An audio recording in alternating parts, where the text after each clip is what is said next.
صافي البنات كما كتشوفوا من بعد ما كملت الدوره ديال التفاح غادي نعمر كذلك الوسط بنفس الطريقه صافي. وغادي ندخل الكيك ديالي الفران اللي ديجا شعلته على 180 درجه.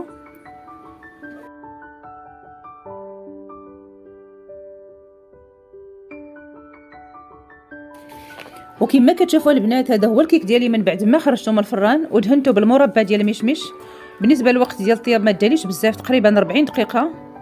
وكما كتشوفوا الشكل ديالها كيجي رائع، والتفاح ما كيهبطش نهائيا لتحت، والمذاق اكثر من رائع، والمكونات جد بسيطه. كنتمنى الوصفه ديال اليوم تنال الاعجاب ديالكم وتجربوها، وما تنسوش ديروا جيم والاشتراك في القناه باش توصلوا بكل جديد. والى وصفه قادمه ان شاء الله. مع السلامه.